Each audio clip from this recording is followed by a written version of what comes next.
Assalamualaikum. Akan mempresentasikan hasil diskusi kami yang berjudul sinkronisasi dan deadlock. Sebelumnya saya akan memperkenalkan anggota kelompok saya, dimulai dari saya, Natania Adela Surya Anggraini, dan ada Farel Faiz Fadilah, Ikhwan Albar, Najmi Fadila Atsari, dan Windy Julianti.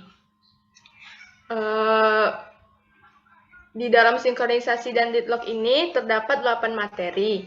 Yang pertama definisi sinkronisasi, rest condition, critical section, semaphore, definisi deadlock, strategi menghadapi deadlock, mencegah deadlock, dan menghindari deadlock. Baiklah, materi yang pertama tentang definisi sinkronisasi akan dijelaskan oleh Najmi Fadilah. Kepadanya dipersilahkan. Baik, terima kasih kepada moderator. Izin saya akan menjelaskan tentang definisi sinkronisasi. Sinkronisasi itu merupakan suatu proses di mana pengaturan jalannya beberapa proses pada waktu yang bersamaan dan untuk menyamakan waktu data supaya tidak terjadi inkonsistensi. Data akibat adanya akses data secara kongruen agar hasilnya bagus dengan apa yang diharapkan. Di sini sinkronisasi diperlukan agar data tersebut konsisten. Tujuan dari sinkronisasi itu sendiri ialah untuk menghindari terjadinya inkonsistensi karena pengaksesan oleh beberapa proses yang berbeda, serta untuk mengatur jalannya proses-proses sehingga dapat berjalan dengan baik dan sesuai apa yang diharapkan. Tujuan adanya sinkronisasi itu sendiri adalah untuk menghindari terjadinya inkonsistensi data, pengaksesan oleh beberapa proses yang berbeda, serta untuk mengatur urutan jalannya proses sehingga dapat berjalan dengan baik dan sesuai dengan apa yang diharapkan. Adapun manfaat sinkronisasi pada sistem operasi adalah yang pertama, adanya akses data yang sama yang dilakukan secara bersamaan. Bisa saja menyebabkan data menjadi tidak konsisten. Agar semua data yang ada tetap konsisten membutuhkan mekanisme-mekanisme agar bisa dipastikan proses eksekusi berjalan. Adanya rest condition yang merupakan kondisi di mana beberapa proses mengakses dan memanipulasi data secara bersamaan akan membuat nilai terakhirnya nanti bergantung dari yang mana proses yang duluan akan diakhiri. Mungkin segitu aja, saya kembalikan kepada moderator. Baik, materi selanjutnya yaitu tentang rest condition yang akan disampaikan oleh rekan saya Windy Julianti. Kepadanya dipersilahkan. Baik, terima kasih kepada moderator. Di sini saya akan menjelaskan mengenai rest condition. Rest condition adalah situasi di mana beberapa proses mengakses dan memanipulasi data bersama pada saat bersamaan. Nilai akhir dari data bersama tersebut tergantung pada proses yang terakhir selesai. Untuk mencegah rest condition, proses-proses yang berjalan bersamaan harus disinkronisasi. Dalam beberapa sistem operasi, proses-proses yang berjalan bersamaan mungkin untuk membagi beberapa penyimpanan umum. Masing-masing dapat melakukan proses baca dan proses tulis. Penyimpanan bersama atau share store mungkin berada di memori utama atau berupa sebuah berkas bersama. Lokasi dari memori bersama tidak merubah kealamian dari komunikasi atau masalah yang muncul. Next. Untuk mengetahui bagaimana komunikasi antar proses bekerja, mari kita simak sebuah contoh sederhana dari sebuah print spooler. Ketika sebuah proses ingin mencetak sebuah berkas, proses tersebut memasukkan nama berkas ke dalam sebuah spooler directory yang khusus. Proses yang lain, printer daemon, secara periodik memeriksa untuk mengetahui jika ada banyak berkas yang akan dicetak, dan jika ada berkas yang sudah dicetak, dihilangkan nama berkasnya dari direktori. Next. Bayangkan bahwa spooler directory memiliki slot dengan jumlah yang sangat besar, diberi nomor 0, 1, 2, 3, 4, dan seterusnya. Masing-masing dapat memuat sebuah nama berkas. Juga bayangkan bahwa ada dua variabel bersama, out penunjuk berkas berikut untuk dicetak, dan in menunjuk slot kosong directory. Dua variabel tersebut dapat menangani sebuah toward berkas untuk semua proses.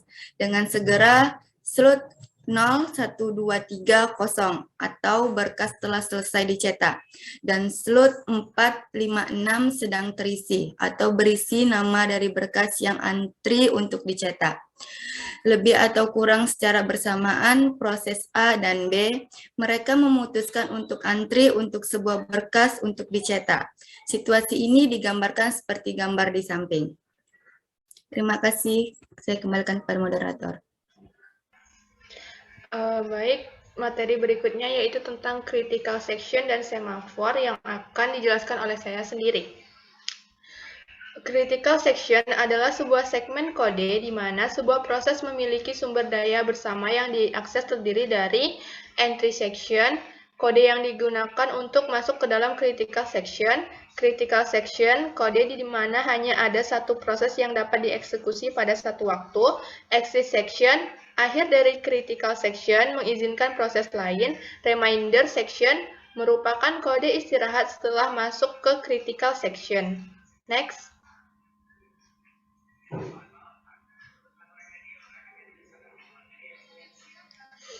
Materi yang kedua yaitu semafor. Semafor adalah pendekatan yang diajukan oleh Dijkstra dengan prinsip bahwa dua proses atau lebih dapat bekerja sama dengan menggunakan penanda-penanda sederhana, seperti proses dapat dipaksa berhenti pada suatu saat sampai proses mendapatkan penanda tertentu itu. Sembarang kebutuhan koordinasi kompleks dapat dipenuhi dengan struktur penanda yang cocok untuk kebutuhan itu. Variabel khusus untuk penanda ini disebut semafor. Semafor mempunyai dua sifat, yaitu semafor dapat diinisialisasi dengan nilai non-negatif. Yang kedua, terdapat dua operasi terhadap semafor, yaitu down dan up. Usulan asli yang disampaikan Dijkstra adalah operasi P dan V. Next. Yang pertama, operasi down. Operasi ini menurunkan nilai semafor. Jika nilai semafor menjadi non-positif, maka proses yang mengeksekusinya diblok. Operasi down adalah atomik, tidak dapat diinterupsi sebelum diselesaikan. Menurunkan nilai, memeriksa nilai, menempatkan proses pada antrian, dan memblok sebagai instruksi tunggal. Sejak dimulai, tidak ada proses lain yang dapat mengakses semafor sampai operasi selesai atau diblok. Yang kedua, operasi up. Operasi up menaikkan nilai semafor. Jika satu proses atau lebih diblok pada semafor itu tidak dapat menyelesaikan operasi down, maka salah satu dipilih oleh sistem dan menyelesaikan operasi down-nya. Urutan proses yang dipilih tidak ditentukan oleh Dijkstra, dapat dipilih secara acak. Adanya semafor mempermudah persoalan mutual exclusion.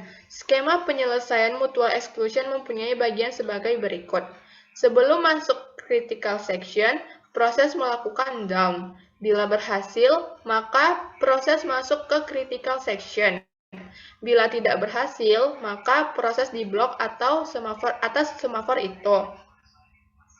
Proses yang diblok akan dapat melanjutkan kembali bila proses yang ada di critical section keluar dan melakukan operasi up, sehingga menjadikan proses yang diblok ready dan melanjutkan sehingga operasi down-nya berhasil. Baiklah, materi berikutnya akan dijelaskan oleh Iwan Albar. Kepada Iwan Albar dipersilahkan. Baik, terima kasih pada moderator. Izin menyampaikan materi tentang definisi deadlock. Deadlock adalah keadaan di mana dua program memegang kontrol terhadap sumber daya yang dibutuhkan oleh program yang lain. Tidak ada yang dapat melanjutkan proses masing-masing sampai program yang lain memberikan sumber dayanya. Tetapi tidak ada yang mengalah.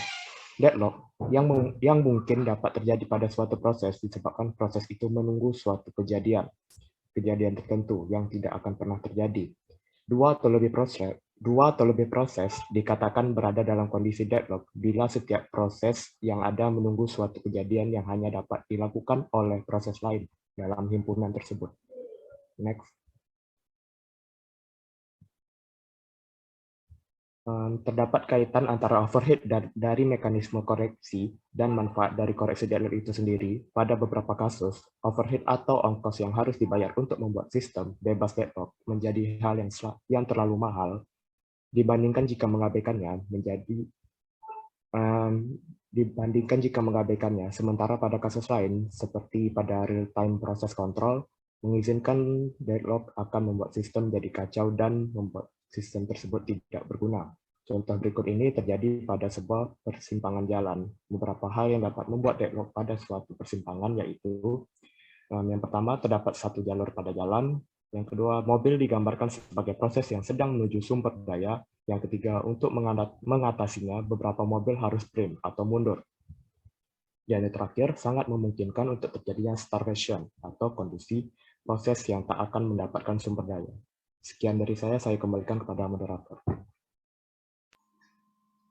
Baiklah, materi selanjutnya yaitu tentang strategi menghadapi deadlock yang akan dijelaskan oleh Najmi Fadilah. Kepadanya dipersilahkan. Baik, terima kasih kepada moderator. Baiklah, saya akan menjelaskan tentang strategi menghadapi deadlock. Strategi untuk menghadapi deadlock ini dapat dibagi menjadi 3 pendekatan, yaitu pertama, ada mengabaikan adanya deadlock. Yang kedua, ada memastikan bahwa deadlock tidak akan pernah ada. Yang ketiga, membiarkan deadlock itu untuk terjadi. Baiklah, saya akan menjelaskan dulu mengabaikan yang kedua. Poin kedua itu memastikan bahwa deadlock itu tidak pernah ada. Yang mana metode baik dengan adanya metode pencegahan dengan mencegah 4 kondisi deadlock agar tidak akan pernah terjadi. Metode menghindari deadlock yaitu mengizinkan 4 kondisi deadlock tetapi menghentikan setiap proses yang kemungkinan mencapai deadlock. Yang ketiga itu ada membiarkan deadlock itu terjadi. Yang pertama, pendekatan ini membutuhkan 2 metode yang saling mendukung, yaitu deadlock, yaitu untuk mengidentifikasi ketika deadlock terjadi. Yang kedua, pemulihan deadlock, yaitu dengan mengembalikan kembali sumber daya yang dibutuhkan pada proses yang memintanya. Saya kembalikan kepada moderator. Baiklah, materi berikutnya yaitu mencegah deadlock yang akan dijelaskan oleh rekan saya, Farel Faiz Fadila. Kepadanya dipersilahkan.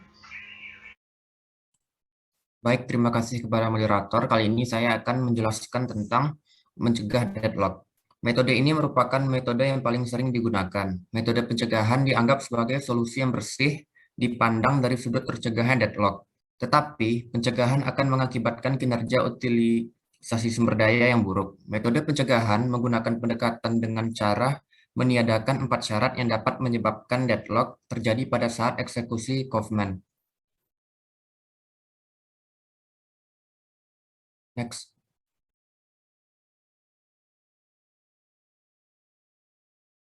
Syarat pertama yang akan dapat ditiadakan adalah mutual exclusion. Jika tidak ada sumber daya yang secara khusus diperuntukkan bagi suatu proses, maka tidak akan pernah terjadi deadlock. Namun jika membiarkan ada 2 atau lebih proses mengakses sebuah sumber daya yang sama, akan menyebabkan chaos. Langkah yang digunakan adalah dengan spooling sumber daya, yaitu dengan mengantrikan job-job pada antrian dan akan dilayani satu-satu. Beberapa masalah yang mungkin terjadi adalah yang pertama, tidak semua dapat di-spool, tabel proses sendiri tidak mungkin untuk di-spool. Kemudian yang kedua, kompetisi pada ruang disk untuk spooling sendiri dapat mengarah pada deadlock. Hal inilah yang menyebabkan mengapa syarat pertama tidak dapat ditiadakan. Jadi mutual exclusion benar-benar tidak dapat dihilangkan. Next.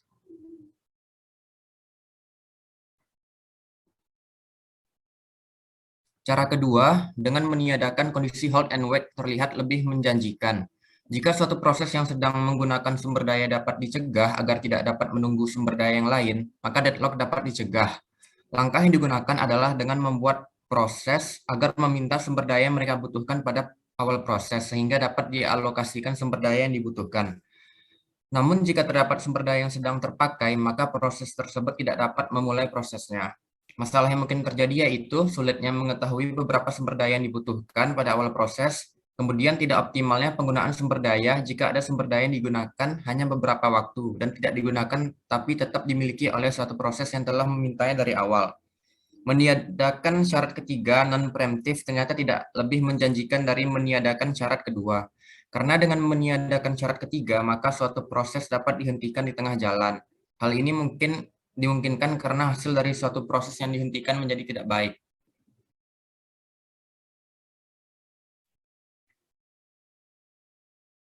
Cara terakhir adalah dengan meniadakan syarat keempat, circular wait. Terdapat 2 pendekatan, yaitu yang pertama mengatur agar setiap proses hanya dapat menggunakan sebuah sumber daya pada suatu waktu.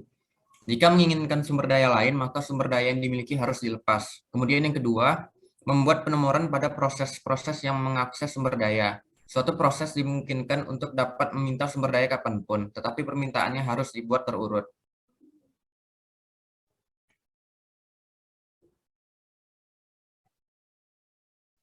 Secara ringkas, pendekatan yang digunakan pada metode pencegahan deadlock dan masalah-masalah yang mungkin menghambatnya terangkum dalam tabel di bawah ini.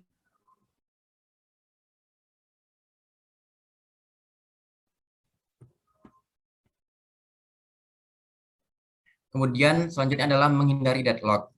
Pendekatan metode ini adalah dengan hanya memberikan kesempatan ke permintaan sumber daya yang tidak mungkin akan menyebabkan deadlock. Metode ini memeriksa dampak pemberian akses pada suatu proses.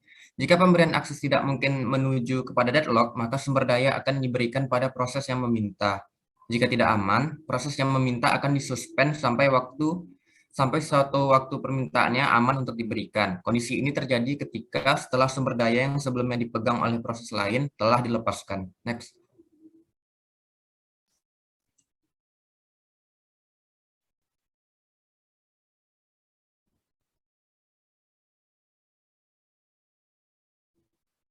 Kondisi aman yang dimaksudkan selanjutnya disebut sebagai safe state, sedangkan keadaan yang tidak memungkinkan untuk diberikan sumber daya yang diminta disebut unsafe state. Yang pertama yaitu kondisi aman. Suatu keadaan dapat dinyatakan sebagai safe state jika terjadi deadlock dan terdapat cara untuk memenuhi semua permintaan sumber daya yang ditunda, tanpa menghasilkan deadlock dengan cara mengikuti urusan tertentu. Kemudian yang kedua, kondisi tak aman. Suatu state dinyatakan sebagai state tak selamat jika tidak terdapat cara untuk memenuhi semua permintaan yang saat ini ditunda dengan menjalankan proses-proses dengan suatu urutan. Selanjutnya saya kembalikan kepada moderator.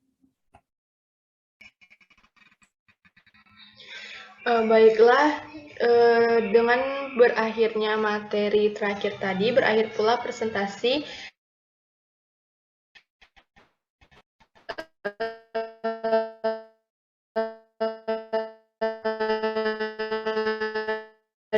dari kami.